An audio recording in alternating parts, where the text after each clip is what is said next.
Let me see. I can hear you. Well, I hear you. Hi. There we Hi. go. Hi, everyone. She's back. My name's Ari Zucker, All right.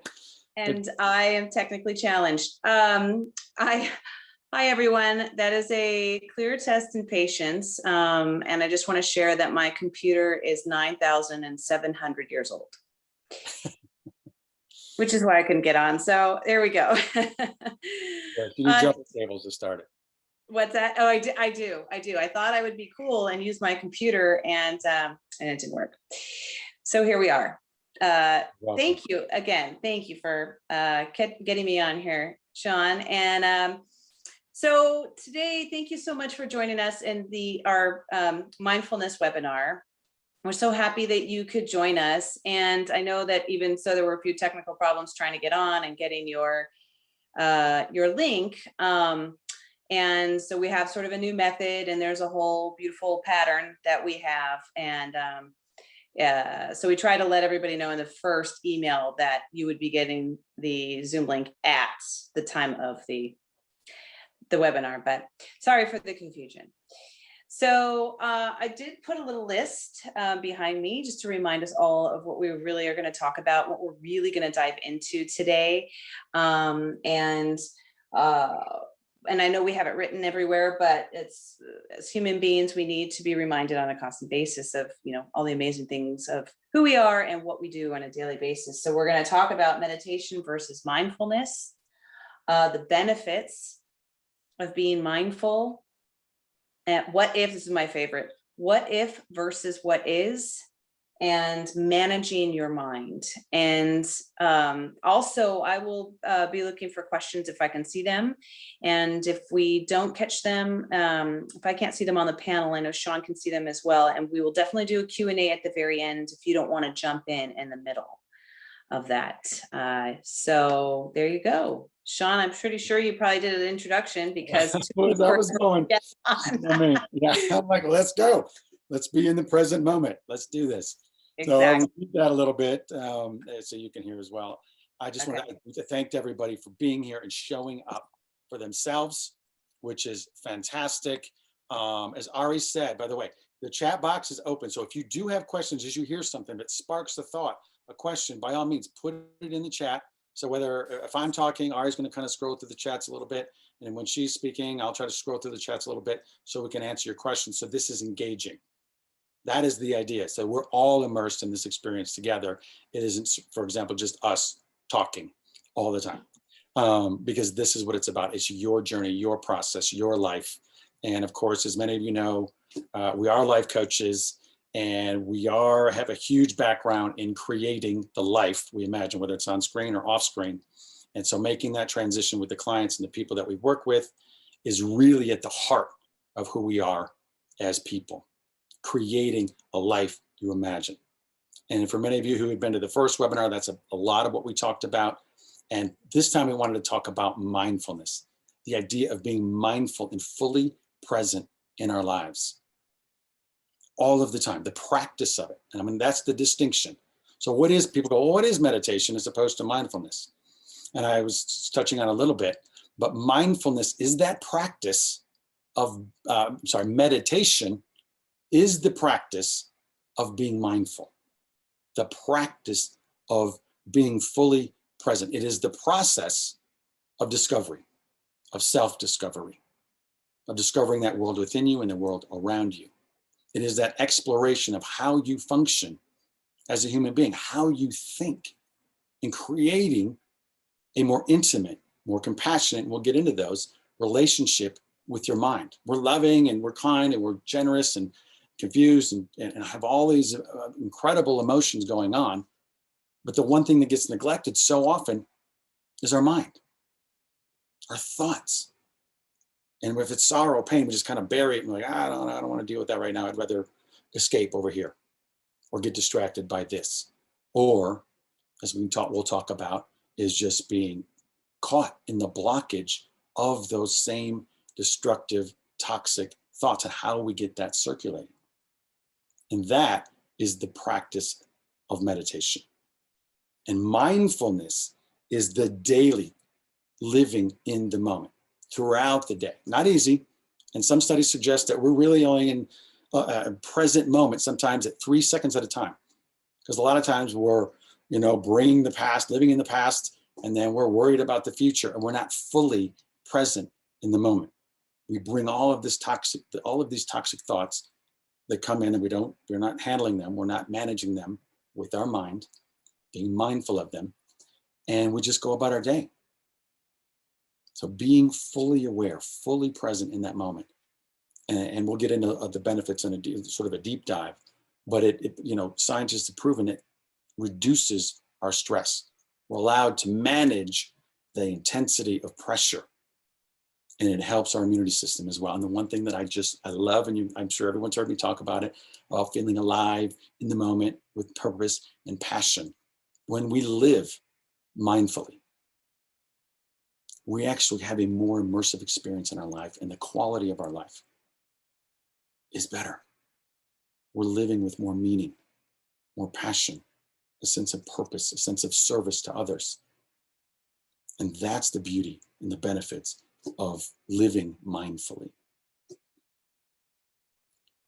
So there you go. That's just a little rub there. I'll let you kind of give some examples about how this has certainly impacted your life and the things that you've gone through. So what's interesting about meditation is meditation, it really doesn't have any rules especially when you're first starting to apply meditation to yourself. And meditation comes in so many forms, and it really is about what fits you.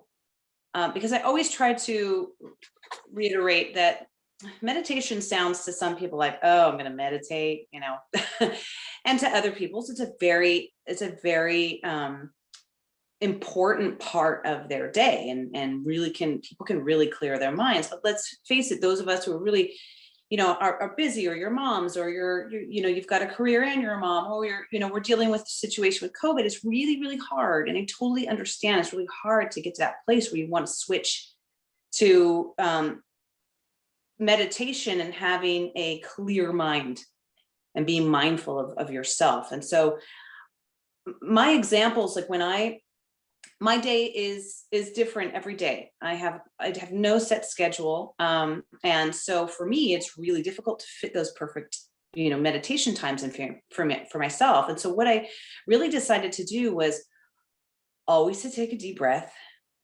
It's kind of like what I did right before I couldn't get on this webinar. Take a deep breath. It's going to be fine.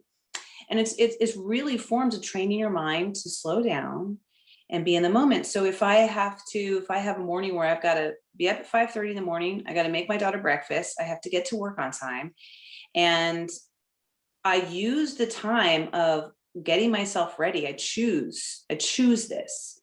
While I'm getting myself ready to be in that moment, I'm not even thinking about anything. And I get in my car and I set the tone, and I put on my whatever kind of music keeps me in the groove. And that's all I want to think about is the drive and the music. So by the time I get to work, I'm in the best mood. And it really shifts who I am as a person. And I like to give personal examples, so hopefully you guys can relate. Hopefully you can pick that thing like, well, you know what? When I garden, I can actually do that. Or when I'm grooming my dog, or when I'm taking a shower. Those are wonderful times to have a meditation and just feel that water sort of rinse and cleanse you and give you that moment, those moments for you, because those moments are so important. Because if we don't take that time to clear our minds from a very stressful day, what happens? Just think about that. Give it a 10-second thought of what happens to you if you don't get a chance to clear your mind. Shoulders go up, your day feels cruddy. You start to get these, how many notice your bodies are just feeling the tense, right? How would it feel to relax, lower yourself? And if you have any chronic shoulder pains, things like that, these are all mind, body, and guts. It's not the greatest word, but I like to call it that, because if you're not clear here, sometimes you feel sick in your stomach and then it affects your heart, and vice versa. If your stomach's sick, your mind goes. It's all connected. And it's so important to find that time to meditate in your form, because there, like I said, there's no rules if it works for you, and only if it's coming from a place of truth then that's your destiny for your meditation. That's for you. That's how it works. It brings a smile to your face. And I'm all about bringing the excitement into your life. This is a topic that I can talk about forever because I know it works. I come from a bit of a rougher mindset early on in my life, and I've been able to just completely clear my mind and have a completely different outlook on life. So that is my long-winded meditation example. Thank you for listening. But if you have any thoughts or questions on that, please let me know. So no, that's a very true point. And to her point, is meditation, again, isn't always with the candle on and the music and the chanting. And I'll talk about 3 wonderful ways to meditate to contribute to that, but it's not always that. It can be cooking. It can be washing, cleaning, walking, sitting. Walking is a great meditation because you're becoming more aware of your thoughts. The process of being mindful, and we work with this with our clients, it's almost like the beginning is creating an awakening to your own thoughts, becoming aware of what am I thinking? What is happening? What's going on there? And starting to recognize what your thought process is. I like to do this sort of as for me, it works as an adventure of the mind, right? It's an exploration. So we approach it with joy, a sense of love, a sense of compassion for ourselves, because you know what's going to happen, right? Anybody you've talked about meditating, like, I know, but the first 15 minutes, I can't even think. It's just so much crazy thoughts going on. I tried to do I did do a full day meditation up on a mountainside, but the first 2 hours felt like, oh my goodness, I can't quiet my mind. I'm thinking about all the things that aren't going right or didn't go right, or maybe, well, what if I try that? We all sense the noise, right? And that beginning of that. So if you're just, say, for example, gardening, and you're literally focused on the soil, what does the soil feel like? What kind of plant is it? What's the day like? Is it shady? Is it sunny? Is it hot? But you're using the power of all of your senses to truly immerse yourself in this moment. And being still is a wonderful way to meditate. So all of these things, when you're having a difficult time meditating, the idea is actually practicing on being present in the moment throughout the day. So you may be meditating, doing a wonderful hobby that you love, and you're like, why do I feel so good when I just do this thing? Because you're focused solely on that thing. So a couple of good questions came in, Shawn. Yeah, please. One is, how long do you meditate for? Mm-hmm. And that is as long as you want to. If you're just practicing it, or you've done it before and you're coming back, and to not put so much pressure on yourself. I love time management. I need time management in my life. So for me, when I first started, I would set an alarm. I'm like, today I'm going to go 3 minutes. And what ends up happening is when you're sitting there and you hear your alarm go off, you're like, wow, I could actually do that longer. Or you put on you do put on music that you like, spa music or chill music, or something that, resonates, or you like it quiet. But I always suggest going with a timer first. And if you have a lot of thoughts in your head, it's okay. Just start to breathe deep and start to just breathe into your body, or think about one emotion. If you can say, I just want to feel happiness. I just want to feel joy. I just want to feel happiness.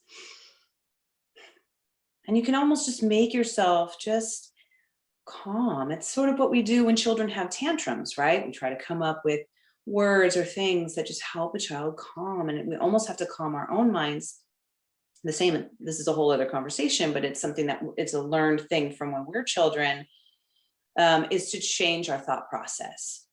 But for right now, the meditation is just, it's about what works for you and how you can add it into your life. And that's the whole goal for what we do for a living, is helping you guide what works in your life and helping you create an amazing schedule for you. And after a while, it won't become a schedule. It doesn't feel like work because you'll understand the tools. And then Shawn, I want to give this question to you. Yeah. So we have someone who has ADHD, and it's hard to calm the mind, right? Great question. Great question. I'll address a little bit. There's a funny thing, Bonnie, your question with regard to how long you should meditate. There's a saying that goes, the busier you are, the longer you should meditate. So the time, some people meditate for 2 hours a day because they're so busy, but allows them to get focused and calm. Now that sounds like a long time, right? Like that, and even in my schedule, I was like, when am I going to find time to just, but my 15 minutes turn into a half hour, now turns into an hour of because that first 15 minutes, of course, is all of these other wonderful intuitive thoughts that come to mind.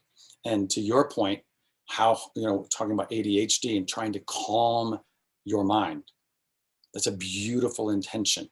The idea that you're going to calm your mind.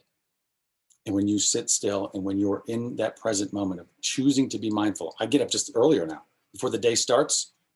It's early. It's much like traffic. Like, right? Like when, okay, well, what's the best time to get to work? Well, when there's less traffic. So in the morning, when there's less traffic in your life, is it kind of a good time to meditate? It may not be in the morning, whatever that is for you, but, or even late at night is another, I like to do morning and night, just to sort of do morning gratitude. But the idea going, when there's less noise in the universe, is probably the best time for you to start meditating and finding that quiet time to be still with you, with the intention of being calm. Now, all of these things, as I said first, let's be aware, recognize the thoughts, the feelings.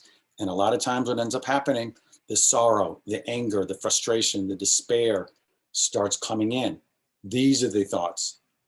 Instead of burying them, we welcome them, embrace them, like Ari was saying, like we would a child. Like you would a child. And once we welcome them, this is a friend, not an enemy. I say this to clients all the time. And I'm like, oh, God, I'm so angry about this thing, or I'm frustrated, or I can't get rid of this pain. They may not be like great friends. We don't see them as good friends. They may not express themselves in the way that we want it, but they are loyal. They are there. They're there, whether it's pain, sorrow, anger, regret, doubt, fear. When you embrace them rather than push them away as the enemy, now you're creating a friend. You're not battling with the thought. So it's harder to calm your mind if you're battling with a friend, right? If you're trying to be calm, you wouldn't certainly invite a friend over who's an enemy or that you're having a riff with. It's just no way to be calm. So now we're creating a relationship with your mind the same way you would with the people in your life. So you go, oh, okay, I see you, pain. I got you. I feel I'm here with you. But you're being compassionate and loving, not judgmental. That's the difference. We get judgmental, like, oh, why am I so stupid? Why can't I get rid of this thought? And now you're battling with the pain, with the frustration, whatever that thing is happening, that's that blockage to finding a sense of peace, finding a sense of calm. You're already fighting with it in your head. When you choose to embrace it as that friend, go, oh, I observe you, I see you. I'm going to now soothe and relieve you like you would, say, a crying child or somebody. You don't just close the door and and the baby's crying and you're like, I can so much noise. You go, wait, let me open this door a little bit. Let me see how I can soothe this. Because that pain, that thought, that thing that keeps, especially if it's recurring, and when we work with people, like, what's the recurring thought? Oh, I see. And it does not happen overnight. This is the practice of meditation. It is the practice of building a healthy, loving, compassionate, embracing relationship with your own thoughts. You're creating, I love that word, a beautiful relationship with you.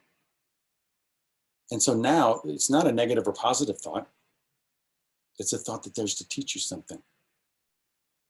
And now you embrace it, you soothe it, you relieve it. And it's much like blood circulating in the body, right? When blood doesn't circulate, what happens? Toxins accumulate. And then what happens? We start to get unhealthy and we start to get sick. And then when we get blood circulation, our bladder, our kidney, everything's functioning. So now we got blood flow. And now our body is healthier because we've got a better flow. It is the same with our mind. If our psyche is blocked in the same repeating toxic thoughts, it's accumulating toxicity and it's blocked. And how do we get rid of it? There's nothing, it's not circulating. So it's creating even more frustration upon the original thought of pain. So we suffer twice or 3 times or 4 times, especially with something from the past that we want to let go of. And I'll get into the breath about that, right? Now we're embracing it. So now, once we acknowledge it, we get circulation. So if it's stuck, blocked, just like our body, it gets sick. If it's nothing's happening, if toxins are building up, it gets sick. Same with our thoughts. So our brains are getting unhealthy. We're like, oh, I just want to be healthier. So now you're addressing it, you're embracing it, you're welcoming it into your life in a compassion. I'm going to repeat that word. It does take a process, because some of these people who've experienced trauma in their lives in very difficult situations, they do need time and patience, as we all sort of learned in the beginning here. Patience with that thought. I hear you. And in the 3 parts of just, if you're just talking about meditating and sitting down, breathing, our breath is connected to our emotions. They're just connected. So this is why people who meditate, they go breathe, or some, wonderful sort of YouTube video last week about this young kid who was telling his younger brother, just breathe. If anybody saw it, because it went viral. His brother was stressing out. He was like 4, and the other kid was like 10 or something. He's like, just breathe. He's trying to get his brother to just breathe. Because if we get anxious, what happens? Our breath, it quickens, and we get worried, and we get fearful, and our breath is connected to our emotion.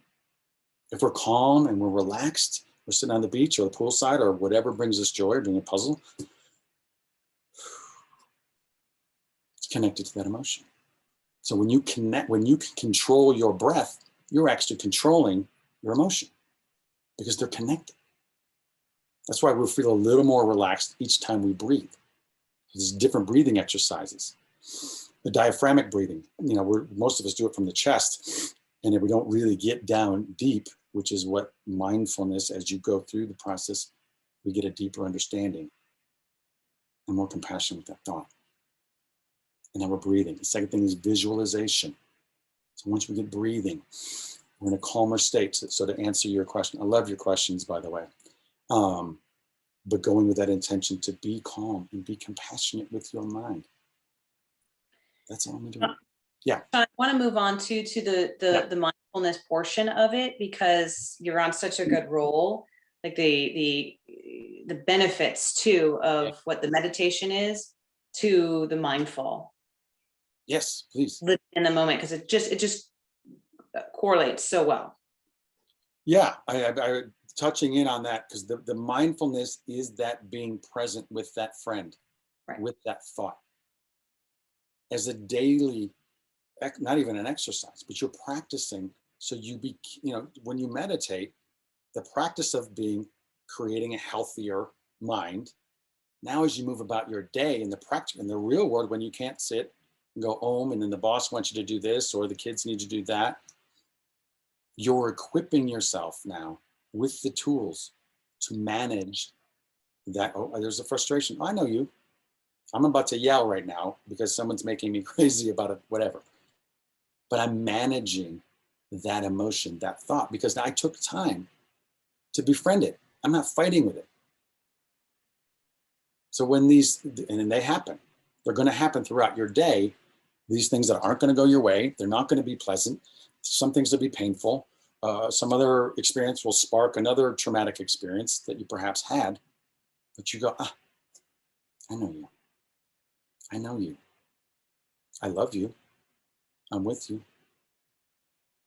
And over time, you have the power and the ability, through the power of your mind, because you've developed this, you created a wonderful, loving relationship with your mind and you.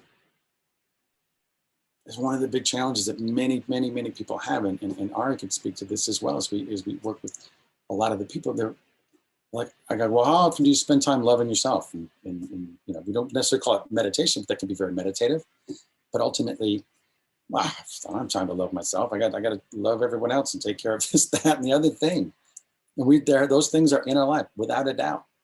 Ari talking about managing our time and our energy, as well as managing our emotions and our thoughts. Not controlling. You're like, why can't I control this anger? I just don't understand. And now we're in a fight with the anger again. You're not trying to control it. You're navigating. You're actually managing it. Not always great, don't get me wrong. We all lose it or get impatient, whatever happens. But that window of anxiety, of frustration, of fear, of doubt, regret, worry gets narrower and narrower as you create a more loving relationship with yourself. That's probably why you see people do this. It's the coming together of the mind and the body.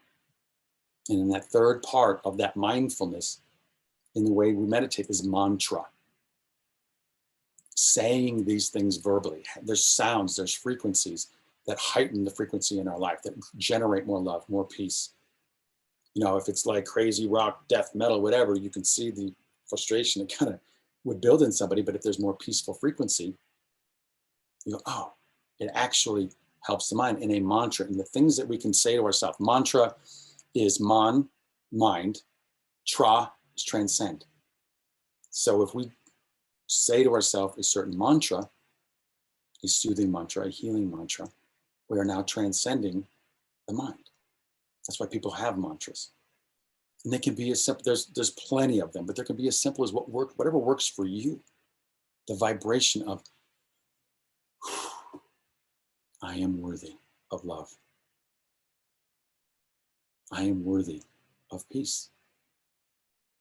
You're sending that vibration not in just into the world, and the world hears it. You're saying it to your heart. You're saying it to your mind. You're being mindful of what's happening inside of you. That way you are now in control, I want to control, but managing your own life. Nobody's great, nobody's perfect, don't get me wrong. I don't want to kind of say, well, this is the magic elixir, because it is a beautiful process. And that's what I said in the beginning. It is a process. It does take time. And so it's not something that happens quickly, because it's a learned, it's learned by you, right? And by focus and learning how to focus. There was a good question about, so if you're angry, should you hide it? No, because the more you suppress a feeling, the more you push it down and away, and it's not being dealt with. However, the difference between, as you learn how to be mindful of yourself and your thoughts, you can be mindful of, oh, this person or this situation is making me angry. Stop. Think about what your reaction is. It's very much a circumstance. Whatever your situation is, it's your circumstance, right? Whether it's you don't like the way someone put the dishes away, or the fact that, let's say, no one cleaned up dinner. That's the circumstance, right? That's a fact. Circumstances are facts. The next part is your thought. Our thoughts are happening all the time. However, you can shift an angry thought, like someone's getting in trouble, to, hang on a second. I'm gonna figure out how now, what my next thought's gonna be, so that I don't explode, or I don't have that angry thought come out, right? It takes practice doing this, because you really have to stop yourself and react after, because there's a whole process, right? It's your circumstance, your fact, your thought, then it's your feeling. It's your feeling is, oh, I'm so mad right now that nobody's listening to me, nobody's doing what I ask, right? So then your action is maybe physical, it may be, yeah, you're going to get irritated. You might do the dishes angrily and then be mad afterwards. So then your result is what? Any type of negativity, any type of negative issue. And now you're going to hold that, right? But the idea is, from that top of that circumstance, you want to change that thought. And again, it takes practice. It takes practice, because you really have to focus on stopping your old reactions, your former reactions, and allowing yourself to process the anger, sit with it for a second or a few minutes, walk away, take a deep breath, and go, how do I want to handle this differently? Because you're working with yourself, you're self-evaluating yourself, you're working on you, right? So that's the importance of not hiding a feeling, but allowing yourself to feel it, and then shifting your thought process on that, which is really, really important. So Yes. So That's great. time flies when you're talking, I'll tell Yeah, you. I know. Because I That'll be really, a good lead in. Go ahead, babe. yeah, thanks. I had a great example too of, about being mindful and being mindful of other people. I'll just give a small example now is, you're ever in a conversation with someone and, you're telling them, even with a friend, sometimes you're having a conversation and they're going, uh-huh, right, yeah, yeah, and while you're talking. And there, some people may say they're listening because they're just responding because they feel like there's a need to respond. But a lot of times it's not being mindful of the person having the conversation or the person who needs to express. And maybe you're one that hates having any kind of pause in a conversation, but silence can be a beautiful thing because it allows you to process what someone is saying and then come up with if someone's looking for an answer to their problem, or maybe someone's just really needs someone to listen so they can hear their own conversation and heal themselves. And it's much like, when you're giving a phone number to a customer service rep and you're going, so it's 555, 617, I'm like, not sure if she heard me, but there's my number.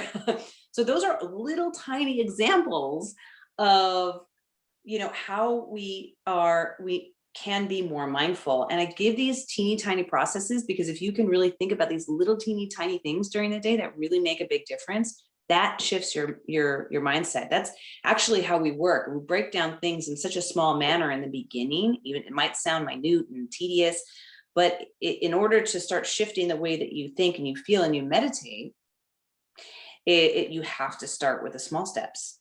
And then depending on how fast, you start understanding the tools is how quickly you will shift and understand the mindfulness and meditation process. So that's my.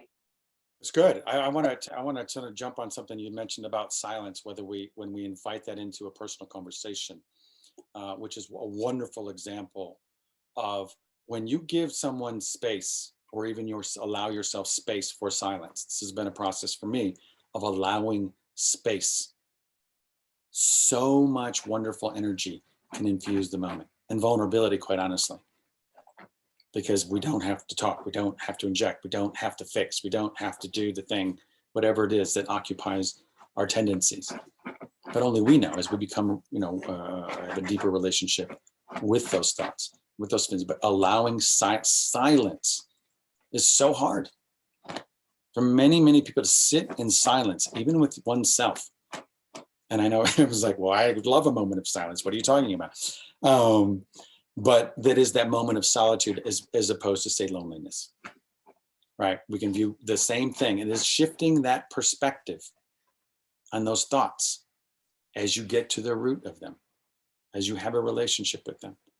Shawn, I want to inject something with what you're saying. So to keep that thought, because with people have ADHD or OCD, I want to add that what you're saying is really, really important because again, you can shift your thought and change your DNA. So just wanted to add that because I think that's an important part of this conversation. Yeah, neuroscience there's plenty of studies in neuroscience about how we have the ability to actually heal our own mind. And there was one study, and many studies suggest that probably around after 21 days, we start forming a habit. So this doesn't happen overnight. And as our attention gets distracted, and I'll sort of close with the idea of distraction, concentration, and things like that. But once we become aware, then around 63 days in this particular study, they actually rewired that habit neurologically. They were able to shift in their mind this thing that was toxic, that was not working, that had them distracted. And I'll say this about mindfulness, especially, and again, I get it. I'm one of these people who have got 20 things going on, and I can get distracted very easily. The opposite of distraction is attraction. So really our mind just gets attracted to something else really quickly, exponentially faster maybe than somebody else. That's not a judgment call. That's just an acknowledgement. And the fact that you, you go, yeah, my thoughts, ADHD, and my thoughts get scattered.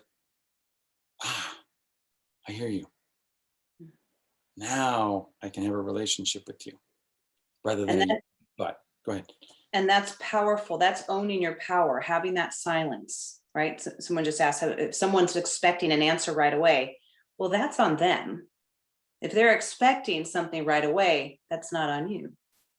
Your power is, I'm answering, and I'm not sure what that situation is, if someone's needing an answer right away. But a small beat of silence is just allowing yourself to gather your thoughts so that you give an answer that is truthful for you, whether you're in a helpful situation or even in a place of business. Yeah. Just remember, always bringing it back around to you, and the other person is just reflecting their own things. So always bring it back to you and what your power is and what your ability is to shift your thought, your mind, your body, your soul. And to that very point, she mentioned reflecting. If someone's like, well, how come I'm not getting an answer? How come you're not saying anything? I'm just reflecting a minute. I'm thinking about it. You just admitted now you're actually taking ownership of your own thoughts. I just need a minute to think about this. Because you're developing a deeper relationship with your thoughts. You don't need to get into that full explanation, but the reflection. And Ari's right. If the other person's waiting a response and they just keep peppering at you, I need a moment to think about that one. Mm-hmm. And there's power in that for you. It's really, I really want to stress that word, because we live our lives daily, either people pleasing, or we live in guilt, we live in fear, we live in, oh gosh, what are other people going to think of me? But and again, always coming from that place of love and truth, and you're doing everything you can from a place of honesty, that will resonate, it will shine, it will come through. And that is to that deeper point, true, is you're speaking from your own truth because you have a deeper awareness of your own truth. You are now have a better relationship, what your truth is, what's important to you, what is healthy. Someone asked an earlier question about how do I get rid of these unhealthy thoughts? Creating healthier thoughts. But we have to acknowledge the ones that aren't serving me. Is that, okay, there's a thought, it keeps coming. Mm-hmm. How can that serve me in this moment? And I can replace that thought. I can become aware, I can embrace, and then I can replace with a healthier thought. And as we reflect, we go, well, what is that healthier thought? What would be healthier in this moment? Well, what do I want? I can do the why ladder all day with people, but you have to say why? And then you just get deeper and deeper into the root. But okay, well, what do I want? Well, I don't want to argue with this person or with this in this relationship. Then what do I want? So when we sit in silence and we do these meditations and we have more mindfulness, we get clarity. And this is where I'll express this, the energy of mindfulness. And that's what it is. You are creating energy of being mindful of what's happening. And in that energy of mindfulness, you now have concentration. You're now concentrating your thoughts on healing, happiness, peace, just being. And with that concentration, you are now developing focus. And when you are focused, you are now creating a deeper, more meaningful, more intimate relationship with your thought, with whatever you are actually concentrating, focusing on, of being mindful. This leads to concentration, leads to more focus. And when you are focused, you are now developing a deeper understanding, a deeper compassion with that thing you're focused on. Because your attention, even if you're distracted, is now focused on this thing. And when you have that, now you gain insight. You go, and we have aha moments with people all the time. And you will have these as you practice being mindful, is that now I got some insight and understanding about what that thing is, what that is. Oh, and when we have insight, we now have the power of liberation, of freeing ourselves from that negative thought, that negative feeling, that negative emotion, that toxic thought. Which is a great segue into the what if versus the what is. Yes. Is once you gain that insight, what if, when we're constantly feeling like, well, what if this happens? And what if I communicate the way you're saying I should communicate and this happens? Versus the what is, which Shawn, you're doing such a beautiful job of. Which is true. I thank you for bringing that up, because I think that's where you, so now you have the insight. Insight gives you the power of transformation. So now you have a deeper clarity and deeper understanding of the thought, of the feeling, of the emotion. It's like, I know you. And as you build that relationship, like anything, you're more intimate because you chose to focus and be mindful on this thing that you perhaps don't want in your life. Or if it's something joyful, you go, I want more of that. By the way, we do focus on some of the negative, but when you generate that positive thought of joy, peace, happiness, those things that bring you joy in the visualization, when you visualize what that feels, you're inviting that experience into your now, into your moment. So we do as actors, we do as artists. I visualize what this thing, what this scene, what this emotion, what this thing is going to be about, and I create it. You're doing that for yourself by being mindful and creating that visualization and breathing. Just get in tune with your breath. If your breath isn't really, if you're not in tune with your breath and it's just not at peace, something is just a sort of a great indicator that something's not aligned. Something's not right. Not aligned. You're not judging. You're just aware and you're compassionate. Well, I'm really, we have this all the time. For example, people go on stage or whatever, it's a heightened sense of like, but we manage it. You're a friend. You're there to kind of get me excited about doing this thing that's scary, whatever. Okay. And that propels you in your own life. So when you do have clarity, you now can make better choices in your life. And the what if, and you have clear distinction between the, well, what if, as opposed to what is. And we do things with our clients about fact or fiction. Where did that, well, I'm so, God, I have no energy. I'm just this. I'm like, I just get so, okay, where did that come from? What was that, a thought that came from your parents to you? Or is that something that you just created, or people tell you that? Well, no one says it, but I'm just feel it.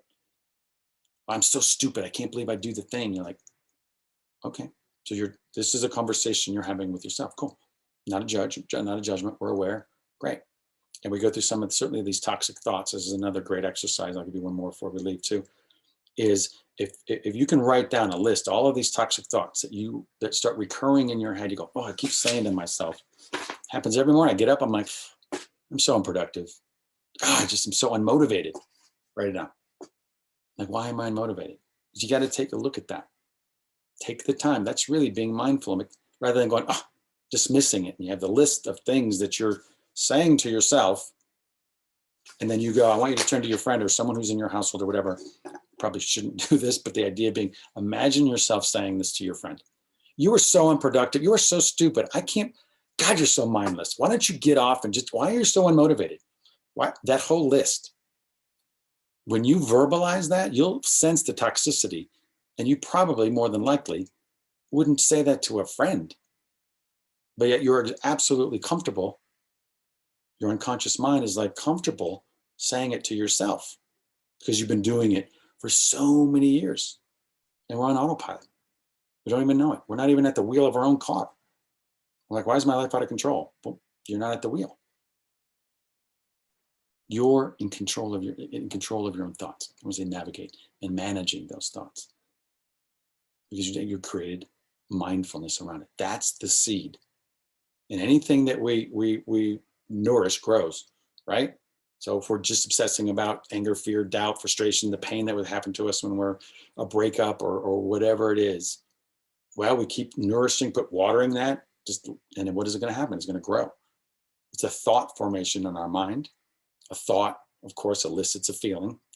A feeling creates a behavior.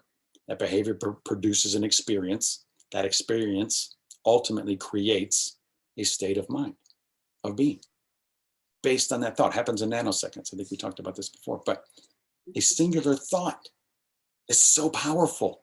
Words, thoughts have power and energy. You know, when you say it or someone says it to you, like, oh, that's awful. I can't believe someone said that about me, or whatever, right? You feel the power of that word. And then when we do this to ourselves unconsciously, day in and day out, it's so, or would you be surprised that you're frustrated at the end of the day about whatever? So, Shawn, I want to tap in a little bit about, there's so many emotions that for so many people to work on, but tapping into the sorrow portion. Because when people, and I just got this good question, you know, when you know, you've dealing in a state of loss and you try to meditate, and only the sorrow and the sadness comes up, and it just turns into a sadness or crying session rather than positive. So this is another place where it takes, you know, a bit of time to do exactly what just Shawn expressed. And it is that finding the joy in where that person, when you're suffering that loss, you find that joy again in that person, and allowing who they are or were as a person to really inhabit yourself and inhabit your soul and the memories, because it is a hard transition, and allow those memories to shift your feeling. Like you can almost feel the happiness and joy from your toes to your knees, and really physicalize the happiness and the joy. It's really hard, but if you feel, you know what it feels like to be happy. You know what it feels like, because what happens when we're left in sorrow, you know, it's really something that happens for us. It's a guide. It allows us to become a different, better person. And when you can put that into your mind, going, okay, this loss is really, and it also depends how fresh it is. You know, you want to allow yourself to feel that sadness so that you can come out of it with joy.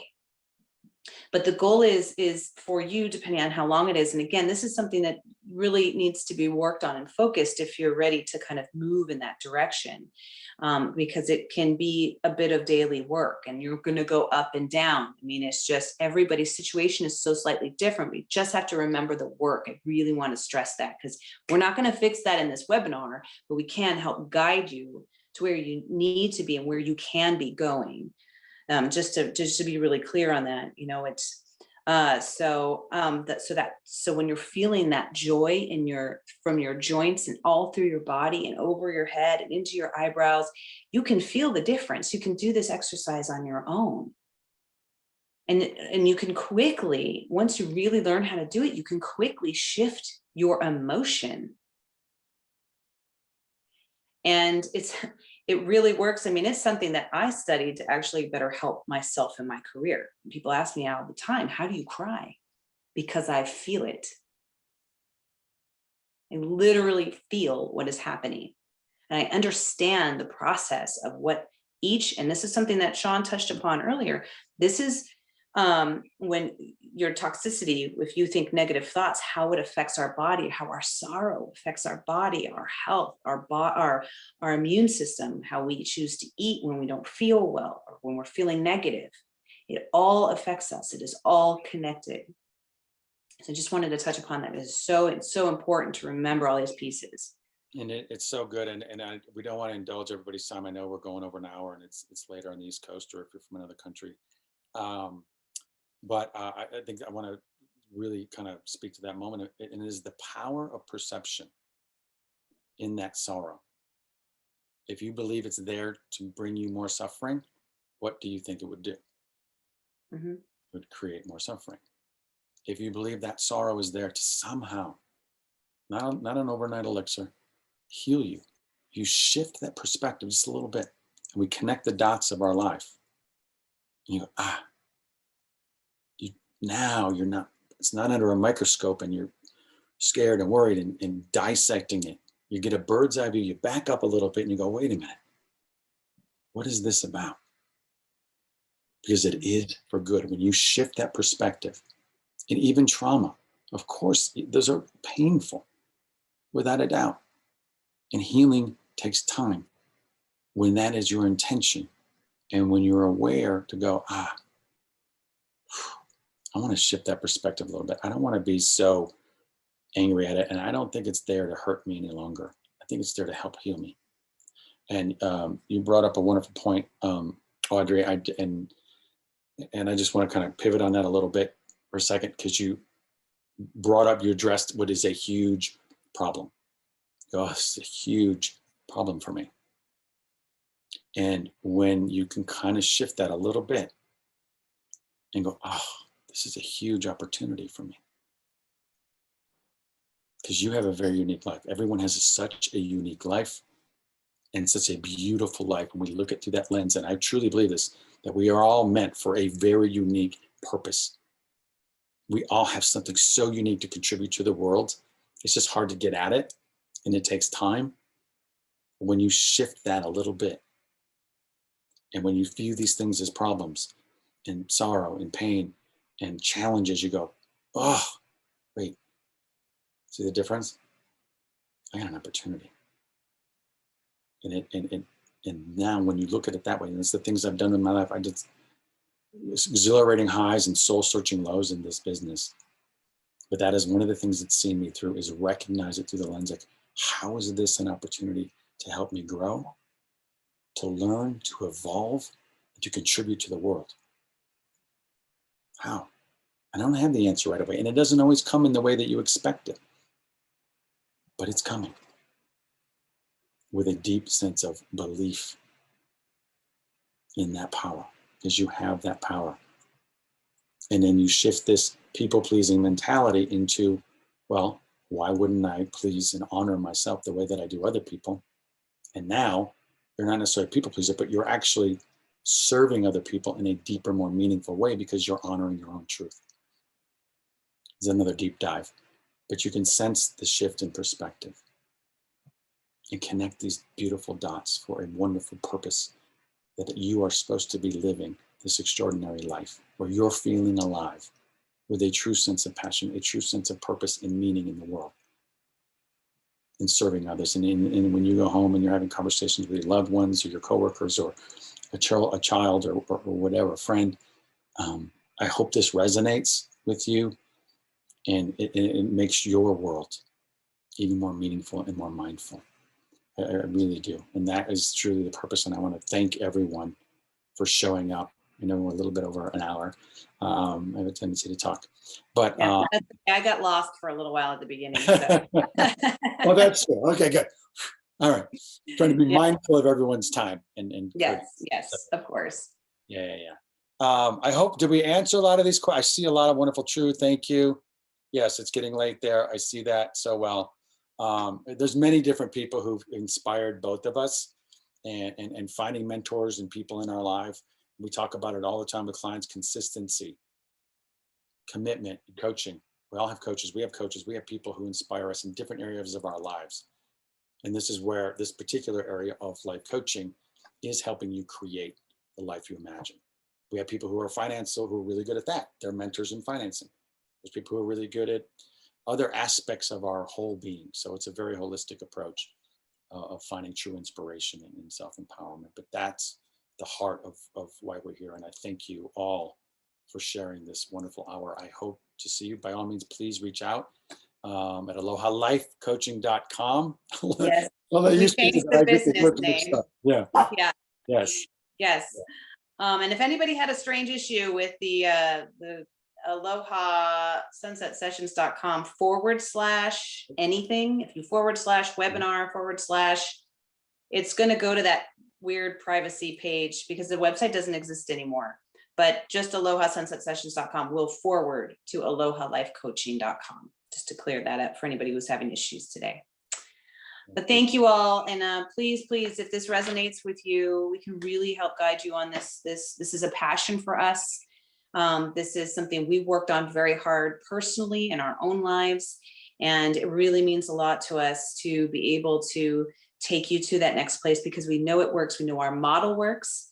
And it's something that we really believe everybody could, enjoy, as well as learn amazing tools with.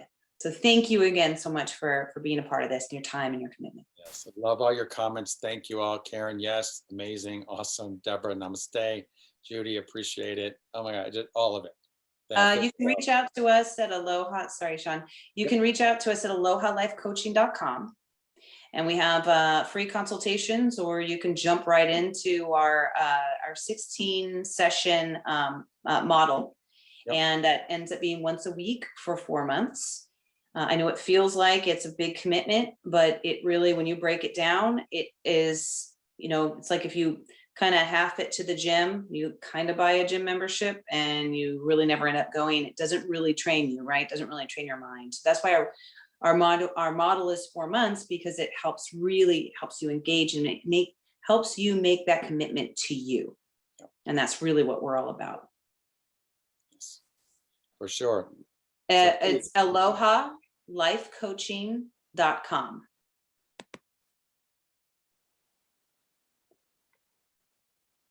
And hopefully everybody's got that. Yeah. Oh, you're welcome. Oh my God. I'm Okay. looking at the Q&A now. Hopefully I got everyone's question. Are you in the Q&A? Yes. I was in the chat room. Okay, good. So yeah, we get some, maybe not all, but we'll have to yes, revisit. so this is mindfulness does help manage those thoughts, those repetitive obsessive thoughts. So absolutely. And being patient, absolutely. So please work on the mindfulness and the meditation, and I'd love to hear how it's impacting your life. So yes. All right, everybody. All right, so everybody. We'll see you at our next webinar, and we're excited to see where your journey takes you. So keep in touch. All right. Thank you all for being here. Thank you. Bye.